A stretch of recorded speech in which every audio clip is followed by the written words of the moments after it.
Hello and welcome to This Day in Esoteric Political History from Radiotopia. My name is Jody Avergan.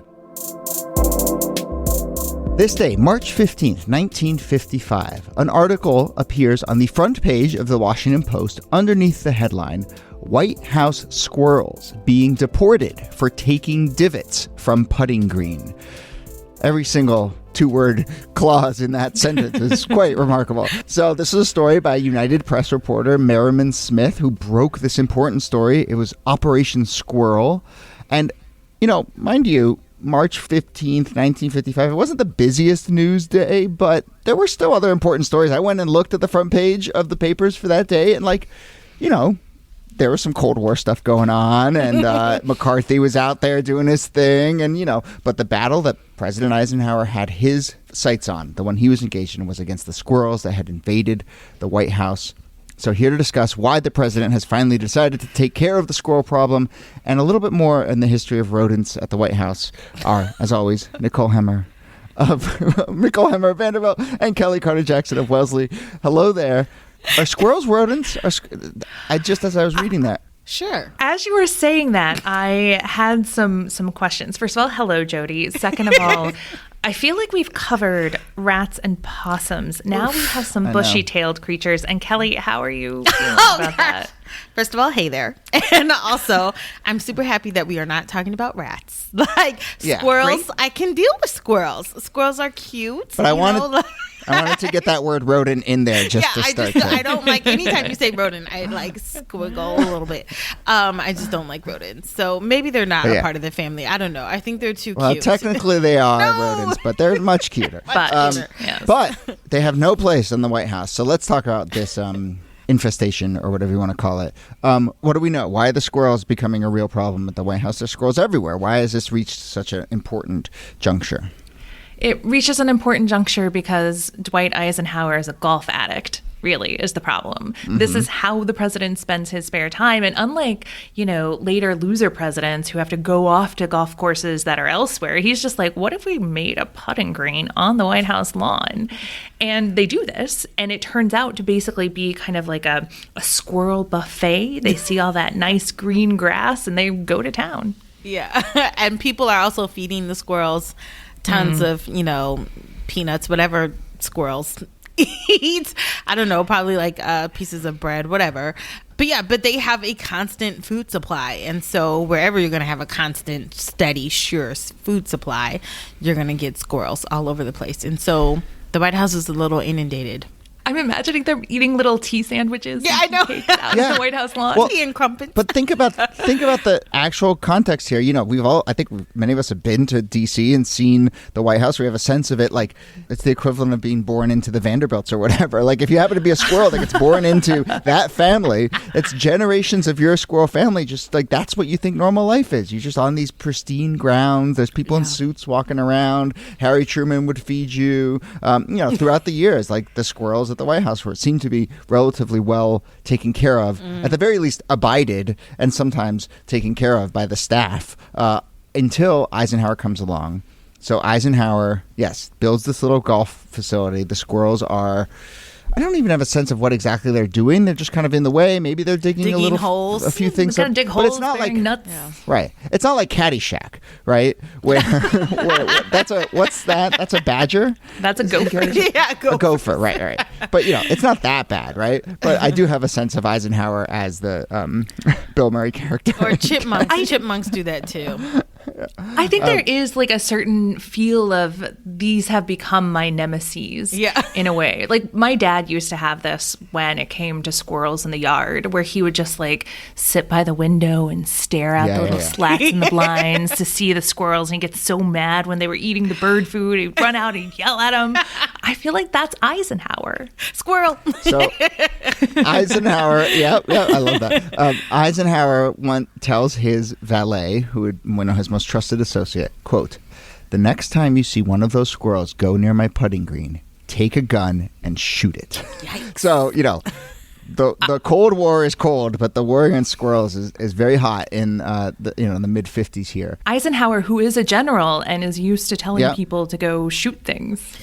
Yikes. Right, yeah, he's Squirrels probably don't like have a going deep chance. into the archives to look at how like Charlemagne and other great generals, Caesar and others, sort of attack this. He's reading The Art of War and so forth. The Art to of really War. consult on how to But approach is it.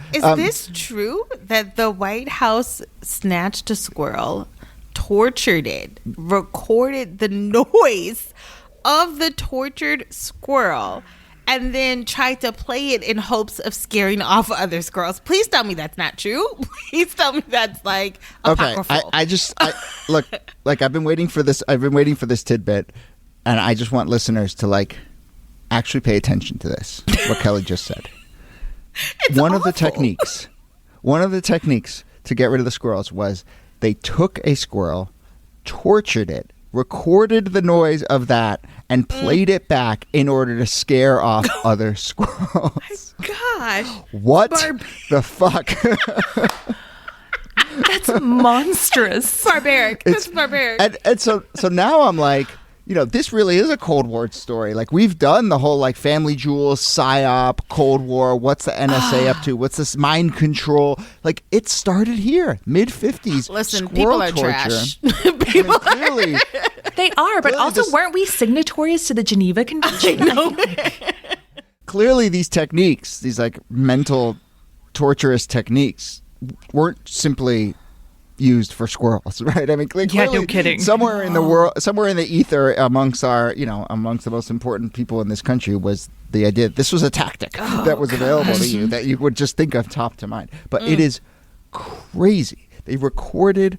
Is that tape? Oh, my Oh God, where is I don't that even want to tape? hear that. Is that audio still out that there? goes in the same pile as electrocuting elephants. To me, that goes in the Yeah. same pile. It's. But a to lot. play it back as a psychological warfare device is even next Wild. level Yeah. for other squirrels. Yeah. So they apparently try this, and a biologist who then they bring in to sort of evaluate the situation says, that's not going to work. Like, what the hell are you doing?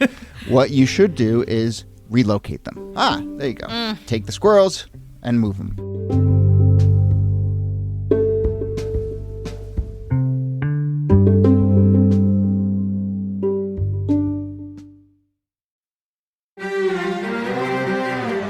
You're used to hearing my voice on the world, bringing you interviews from around the globe. And you hear me reporting environment and climate news. I'm Carolyn Beeler. And I'm Marco Werman. We're now with you hosting the world together. More global journalism with a fresh new sound. Listen to The World on your local public radio station and wherever you find your podcasts.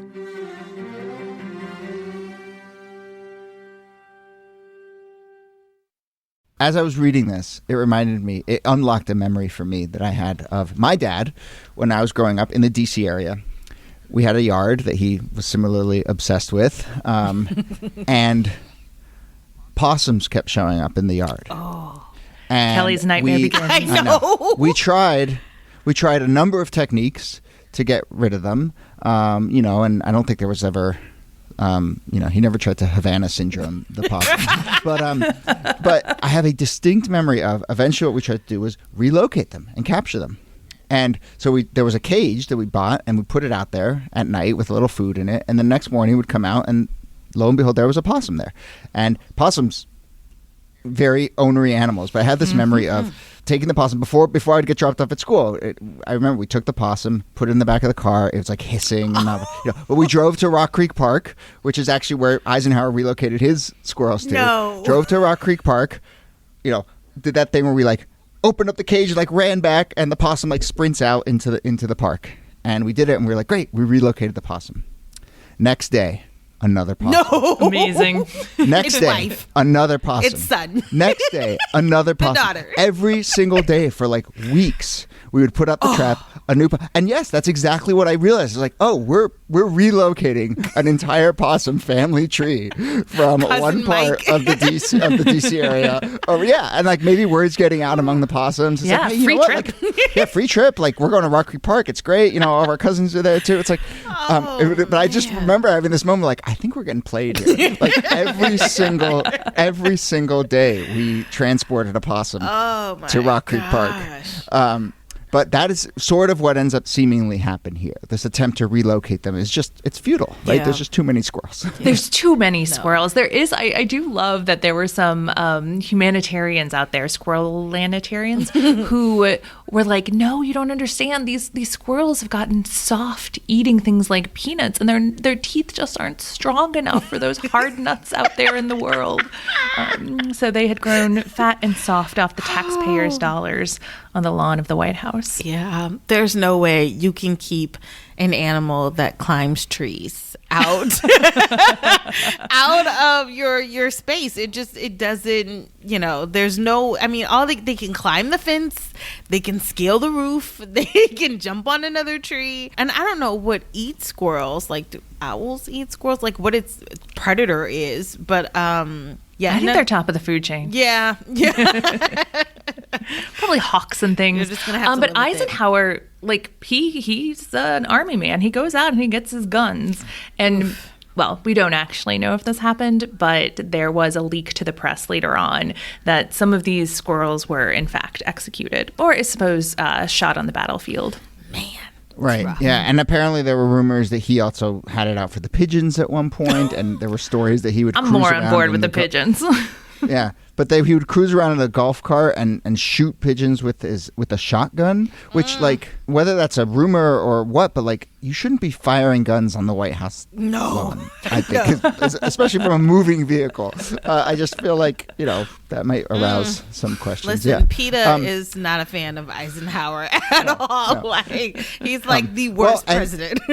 And neither are some of the like other people in Congress and some of the press, and they do start to sort of raise a little bit of these questions on a sort of humanitarian grounds and be like, what are you doing? Like, why do you have it out for the squirrels? Why here you're killing squirrels? And it becomes a little bit of a press, and obviously the press loves it, becomes a little bit of a scandal. And for like a few weeks, the press secretary is getting questions about this and trying to dodge them and answering no comment over and over and over until we reach this moment where the news breaks wide open. We get this reporter breaking the story. It does break out in this point, and then they start to get questions. And Eisenhower at some point himself gets asked about it, right? He does. He gets asked by a journalist from CBS News who's sort of like, we've been remiss in not asking you about this. How about those squirrels? And the Eisenhower suggests they go do their journalistic duty and interview the squirrels and see if they're happy in their new home. And also mentions that he kind of envies their freedom to leave the White House and settle elsewhere. That reporter, by the way, early Cub reporter, was Daniel Shore, who was, ended up being like a National Public Radio legend. But it just shows you that, like, if you're a White House reporter, you're going to cover some really big stuff, and you're probably going to cover some silly stuff. Like think about all the august reporters floating around out there who had to spend a week. They didn't have to, but they spent a week on Obama's tan suit or the Jimmy Carter rabbit incident thing or whatever. Yeah. Some of these stuff just pops now up. reporters are listening to Eisenhower gaslight squirrels. Like, They're happier where they are now. So other squirrel rodent stories, as we said, there's been squirrels on the White House for a long time. There was a whole thing about like different kinds of squirrels. Apparently a crew of black squirrels that were maybe from Canada ended up in the White House, and people were worried about that. One of the best stories is that during the 2013 shutdown, squirrels basically just like took over the White House lawn because there was no one working the grounds, right? And I just love the idea of the White House going like immediately feral the moment there's a government shutdown. Or Michelle Obama's like delicious organic gardens, and suddenly the squirrels are all feasting on them. Oh man, yeah, those little pesky pests. I mean, they're cute though. I have to say, I don't have problems with squirrels. No, So And they're adorable. yeah.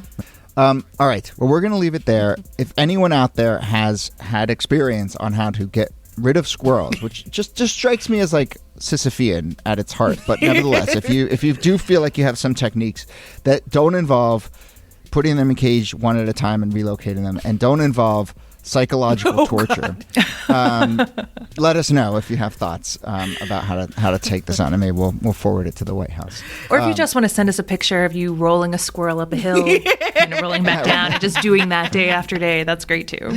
Yeah. All right. We'll leave it there.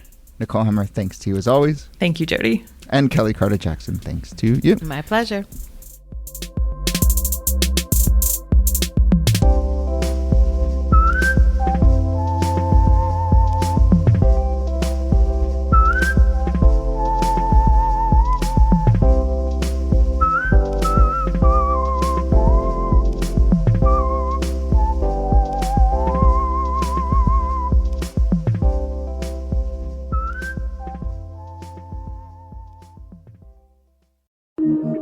Radiotopia.